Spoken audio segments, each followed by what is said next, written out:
How many of you have ever been afraid of the dark? Like maybe you actually still are. Well, I've got good news and I actually have better news. We'll start with the good news first.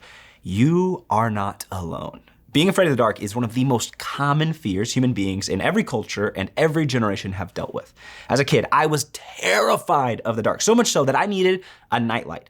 And the worst it ever got was when one of my younger siblings got a Tickle Me Elmo that would randomly make noises in the middle of the night. And even after I tried turning it off and taking out the batteries, it would not stop. It literally got so bad that I stuffed this Tickle Me Elmo in a closet on the other side of the house because every time I tried to sleep, I could hear his creepy little voice calling out to me from the darkness.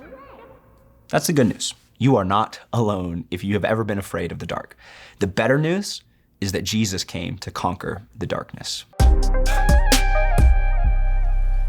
Well, what's up, Bible nerds? Today we are continuing in our series, Who is Jesus?, where we are exploring the 7 I am statements that Jesus made throughout John's gospel. Statements that were designed to show people the truth of his identity as the Son of God and his authority as the Savior King of the world. Today we're looking at the second of those statements where Jesus said, I am the light of the world.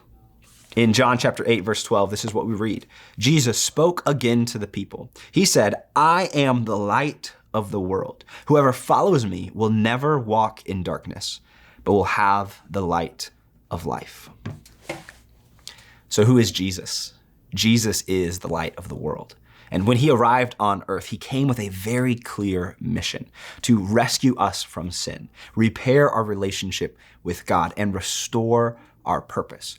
And what's amazing is that when we say yes to follow him, light fills our life. Darkness is cast out, and we get to be with him from now until eternity.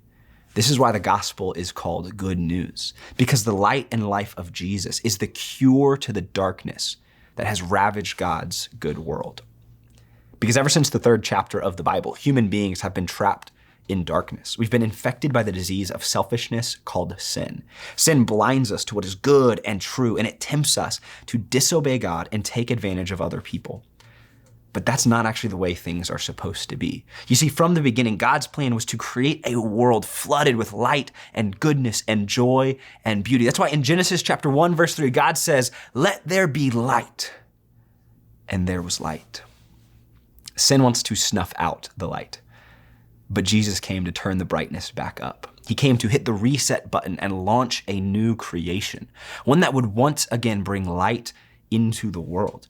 As a matter of fact, that's exactly how John introduces the good news of Jesus, by retelling the story of creation with the focus on Jesus. In John chapter 1, verses 1 through 5, we read, in the beginning was the Word, and the Word was with God, and the Word was God.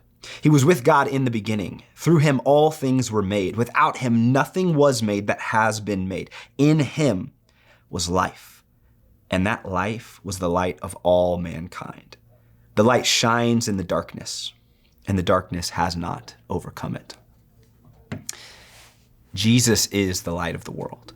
The first time that light shone in the darkness, it was Jesus. And now, as light continues to break in, it is the light of Jesus. And his light is one that the darkness will never overcome because he is the ultimate authority. He has all the power, and there is nothing and no one that can put out his light. Not death, not sin, not darkness, and certainly not the devil. And here's what's crazy. When we trust in Jesus and commit our lives to him, we don't just receive his light. That's true, but we also become light. In Matthew chapter 5, verses 14 and 16, this is Jesus speaking. He says that you are the light of the world. A town built on a hill cannot be hidden. Neither do people light a lamp and put it under a bowl. Instead, they put it on its stand, and it gives light to everyone in the house. In the same way, let your light shine before others, that they may see your good deeds and glorify your Father in heaven. When we follow Jesus, who is the light of the world, instead of staying trapped in darkness, we become filled with the light of his life. And then he makes us into the light of the world. Because we are a people who have been so transformed by him that now darkness flees from us. We bring his light with us everywhere we go. And he tells us that when we let our light shine before others, they will see our good deeds and glorify God. So if you are someone who wants to be set free from the disease of sin, to be freed from darkness, then follow Jesus, because he will fill you with the light of his love. If you are someone who wants to bring good news to others because of how much Jesus has changed you, then follow Jesus.